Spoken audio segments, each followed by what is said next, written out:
কি খবৰ তোমালোকৰ? আশা আছে সকলোৱে ভাল। তো নতুন এটা ভিডিঅ'লৈ সকলোকে স্বাগতম জনাইছোঁ। তো বহুতে মোক কমেণ্ট কৰি আছিলে কি ফাইনেল মেৰিট লিষ্টৰ নাম অহাৰ পাছত যোনটো এয়াৰত আকৌ ৰিমেডিকেল কৰে নেকি, তো তাৰ ওপৰত এটা ভিডিঅ' বনোৱা।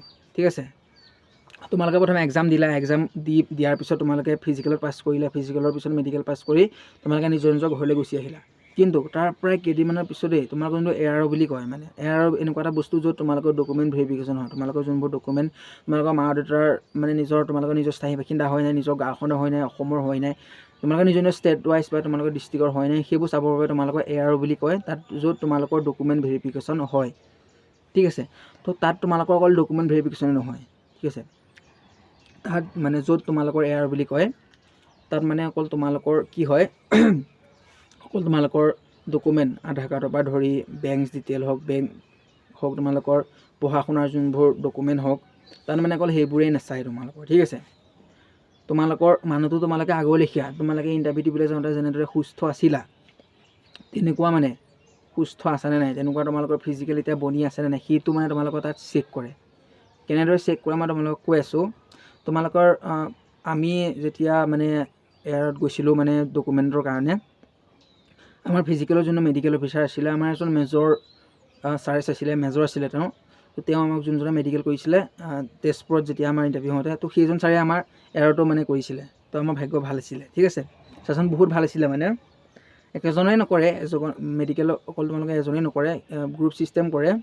ঠিক আছে, প্ৰাইভেট পাৰ্ট বেলেগে চেক কৰে, কাণ নাক চকু বেলেগে চেক কৰে, তেনেকুৱা কিন্তু আমাৰ নাক দাঁত আৰু তোমালোকৰ চকু যোনজনে চেক কৰিছিলে সেইজনে আমাৰ এয়াৰটো মেডিকেল চেক কৰিছিলে। মেডিকেল চেক কেনেদৰে কৰে তোমালোকক কৈ দিছোঁ। তোমালোকৰ প্ৰাইভেট পাৰ্ট নিশ্চয় চেক কৰে। ঠিক আছে, তোমালোকৰ যেনেদৰে ইণ্টাৰভিউত তোমালোকৰ চেক কৰিছিলা প্ৰাইভেট পাৰ্ট, তেনেকৈ তোমালোকে এয়াৰত আকৌ এটা ৰিমেডিকেল হয়, প্ৰাইভেট পাৰ্ট তোমালোকে চেক কৰিব। কিন্তু ইমানো হাৰ্ডলি নকৰে, যেনেকৈ তোমালোকক ৱাৰ্ম আপ কৰাই পেলাই তোমালোকক শৰীৰটো গৰম কৰাই ভৰি কেছ বেঞ্চ চেছ কৰিছিলে, তো তেতিয়া ইমান সময় নাথাকে। কিন্তু তুমি এইটো নাভাবিবা যে ৰিমেডিকেল আকৌ নকৰে যে একো চিন্তা নাই। ঠিক আছে, তোমালোকক মই এইকাৰণেই কৈছোঁ, তোমালোকে সতৰ্ক হৈ থাকিবা।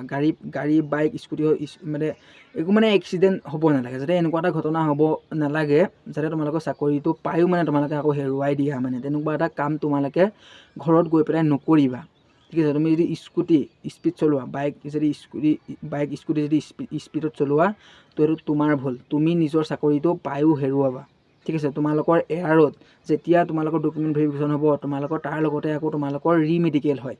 আমাক যেনেদৰে কৰিছিলে তোমালোকক মই তেনেদৰে নিজৰ এক্সপিৰিয়েঞ্চৰ পৰা কৈ আছোঁ, নিজ চকুৰে মই কৰি আহিছোঁ, নিজে কৰি আহিছোঁ, মোৰ এটা এক্সপিৰিয়েঞ্চ আছে, তোমালোকক মই সেইটো কৈ আছোঁ। তোমালোকে ভালদৰে গুৰুত্ব দি কথাটো শুনি ল'বা। ঠিক আছে, ইমান কষ্ট কৰি তোমালোকে চাকৰিটো ল'লা, ফাইনেল মেৰিট লিষ্টতো তোমালোকৰ নাম আহি গ'ল। তো ঘৰলৈ গৈ তোমালোকে চাকৰিটো পালোঁ বুলিয়ে তোমালোকে স্কুটি পাতি স্পীড চলালা, কিছুমান বেয়া কাম কৰি এক্সিডেণ্ট হ'ল, তোমালোকৰ ফ্ৰেকচাৰ হৈ গ'ল বা ঘাঁ লাগি গ'ল, মাংস ওলাই গ'ল। তো তাৰ কেইদিনমানৰ পিছতো তোমালোকৰ ডকুমেণ্টত এয়াৰত মাতি দিলা। তো তোমালোকৰ যেতিয়া চেক কৰিব, তো তেতিয়া তোমালোকৰ অলৰেডি ধৰা পৰি যাব। তো তেতিয়া তোমালোকৰ ৰিজেক্ট হোৱাৰ চান্সটো বহুত বাঢ়ি যায়, আৰু তেনেকৈ বহুত ল'ৰা ৰিজেক্ট হৈছেও। ঠিক আছে, এনেকুৱা কিছুমান ল'ৰা আছে চাকৰি পায়ো এক্সিডেণ্ট হৈ তেওঁলোকে কিছুমান ল'ৰাটো মৃত্যু হৈ যায়, ডেথ হৈ যায়। তো কিমান এটা দুখৰ কথা তোমালোকে ভাবি চোৱা। তোমালোকে মা দেউতাই কিমান কষ্ট পাবা সেই সময়টোত, ইমান কষ্ট কৰি চাকৰি পালা, আৰু চাকৰিটো পালোঁ বুলিয়েই ট্ৰেইনিং হোৱাই নাই, ডকুমেণ্ট ভেৰিফিকেশ্যন হোৱাই নাই, ঘৰত গৈ তোমালোকে লগৰ লগত আড্ডা মাৰি স্পীডত বাইক চলাই। তো তুমি যেতিয়া চাকৰিটো পাবা, মই তোমালোকক কৈ দিছোঁ, মেক্সিমাম টাইম তোমালোকে ঘৰত থাকিবা সেই সময়খিনি। কাৰণ তোমালোকে চাকৰিটো পাই যোৱাৰ পিছত বহুতো মানুহৰ তোমালোকৰ চকু লাগি যাব, তোমালোকৰ লগৰবোৰে তোমালোকক কিছুমানে হিংসা কৰিব, তোমালোকে নিজে গম পাবা, গমেই নাপাবা ভিতৰি তোমালোকক হিংসা কৰিব। ঠিক আছে, তো তোমালোকক মই সেইকাৰণে কওঁ, যেতিয়া তোমালোকে চাকৰিটো পাই যাবা, মেক্সিমাম ডকুমেণ্টৰ কামত লাগিবা। তোমালোকে মেক্সিমাম ঘৰৰ মানুহৰ লগত ডকুমেণ্ট পাতি অন্যান্য দূৰৰ জেগালৈ যাবা, আৰু ৰাতি ঘূৰি পেলাই নাযাবা। তোমালোকৰ শত্ৰু এনেকুৱা অজ্ঞাত শত্ৰু থাকিব, পিছৰ ফালৰ পৰা এটেক কৰি দিব, তোমাক গমেই নাপাবা। আজিকালি যুগত তেনেকুৱা শত্ৰু ওলায়। তোমালোকে যেতিয়া চাকৰি পোৱা, ঘৰৰ ওচৰৰ মানুহখিনি, নিজৰ পৰিয়ালৰ কিছুমান মানুহে হিংসা কৰে আজিকালি দিনত। ঠিক আছে, আজিকালি দিনত কোনো কাৰো ছাকচেছ দেখিব নোৱাৰে, কাৰণ তেওঁলোকে নিজেতো ছাকচেছ কৰিব নোৱাৰে, নিজেতো কষ্ট কৰিব নোৱাৰে। তো আনে কষ্ট কৰাও দেখিব নোৱাৰে, আনে ছাকচেছ হ'লেও দেখিব নোৱাৰে। ঠিক আছে, আজিকালি তোমালোকৰ হাতত যদি আজি পইচা নাই, বেলেগৰ হাতত যদি পইচা আছে, তেওঁলোক আনৰ হাতত কেলৈ পইচা থাকে গম পোৱা? কাৰণ তেওঁলোকে কষ্ট কৰিছে, তেওঁলোকে বিজনেছ হওক বা তেওঁলোকে কষ্ট কৰি চাকৰি দিছে, তো তেওঁলোকে এখন ভাল ঘৰ বনাব পাৰিছে। তো তুমি কেলৈ বনাব নোৱাৰিবা? তুমি যদি কষ্ট কৰা, তুমি তেওঁলোকক দেখি হিংসা কৰিলে থৰি না হ'ব? তুমি নিজৰ কষ্টৰ ফলত যদি নিজে কষ্ট কৰা নিজৰ কষ্টৰ ফলত তুমিতো এখন ভাল ঘৰ বনাব পাৰা ন।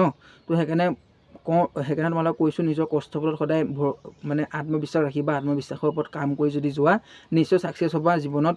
খালি নিজৰ ওপৰত বিশ্বাস ৰাখিব লাগে, নিজৰ মা দেউতাৰ আশীৰ্বাদত, নিজৰ ককা দেউতাৰ আশীৰ্বাদত, ককা দেউতা মা বৌ নিজৰ আশীৰ্বাদ যদি থাকে আৰু যদি ভাল কাম কৰা জীৱনৰ ওপৰৰ পৰা ভগৱানেও চকু মেলি চায়। যদি তুমি ভাল কাম কৰা নিশ্চয় চিলেক্ট হ'বা, এটা চাকৰি নিশ্চয় পাবা জীৱনত, ঠিক আছে। আৰু যোনে ভাল কষ্ট কৰে, মই যেনেদৰে কষ্ট কৰিছিলোঁ মই পাইছোঁ, আৰু যোনে কষ্ট কৰিছিলে তেওঁলোকে নিশ্চয় চাকৰিটো পাইছে, আৰু তেওঁলোকক সদায় ভগৱানে চকু মেলি চায়। আৰু তুমি লগত ভগৱান সদায় আছে, ভগৱানৰ চিন্তাত থাকিবা, সদায় ভাল কাম কৰিবা, নিশ্চয় জীৱনত ছাকচেছ হ'বা, ঠিক আছে।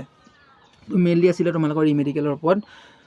চাকৰিটো অহাৰ পিছত ভালদৰে ইমান এক্সিডেণ্ট নহ'বা। যদি তোমালোকৰ প্ৰাইভেট পাৰ্ট তোমালোকৰ পিছফালে হওক কিবা চিলাই পৰি যায়, তোমাৰ চিলাই পৰি যোৱাৰ ফলত যদি তোমালোকৰ ভৰি চৰি ফ্ৰেকচাৰ হৈ যায়, তো তোমালোকৰ ভুল, ঠিক আছে। তোমালোকৰ ভুলৰ কাৰণে তুমি চাকৰিটো পায়ো তোমালোকে চাকৰিটো হেৰুৱাবা, ঠিক আছে। তো সেইকাৰণে মই তোমালোকক কৈছোঁ চাকৰিটো পায়ো নেহেৰুৱাবা, চাকৰিটো পাই পেলাই নেহেৰুৱাবা। ঘৰলৈ গৈ সেইকেইদিন ভালদৰে ৰেষ্ট ল'বা। যেতিয়া তোমালোকৰ ফাইনেল লিষ্টৰ নাম আহিব, জলৈ তলৈ ঘূৰি পেলাই নাযাবা, ক'লেও নাযাবা, কাৰণ তোমালোকে গম নাপাবা কোনেও পিছফালৰ পৰা তোমালোকে এটেক কৰি দিব পাৰে, বহুতৰ হিংসা লাগিব। তো সেইকাৰণে ঘৰৰ মা দেউতাৰ লগত টাইম স্পেণ্ড কৰিবা, ঘৰৰ যোনবোৰ কাম ডকুমেণ্টৰ কাম সেইবোৰ ধুনীয়াকৈ কৰিবা, আৰু তাৰপিছত ট্ৰেইনিঙৰ বাবে ভালদৰে সাজু হ'বা। কিন্তু বাইক স্কুটি এইবোৰ তোমালোকে স্পীড চলাই নিজৰ শৰীৰটো বেয়া কৰি নল'বা, কাৰণ তোমালোকৰ এয়াৰত পাহৰি নাযাবা তোমালোকৰ আকৌ ৰিমেডিকেল হয়। আমাৰো হৈছিলে, তোমালোকৰ ৰিমেডিকেল হ'ব। তো বহুত ইম্পৰ্টেণ্ট এটা ভিডিঅ', বহুতে নাজানে আকৌ ৰিমেডিকেল হয় বুলি। তো তোমালোকৰ এয়াৰত আকৌ ৰিমেডিকেল হয়। তো ভিডিঅ' যিমান পাৰা লগৰবোৰলৈ শ্বেয়াৰ এটা কৰি দিবা। সকলোকে ধন্যবাদ। নতুন এটা ভিডিঅ' লৈ আকৌ আহিম, ঠিক আছে।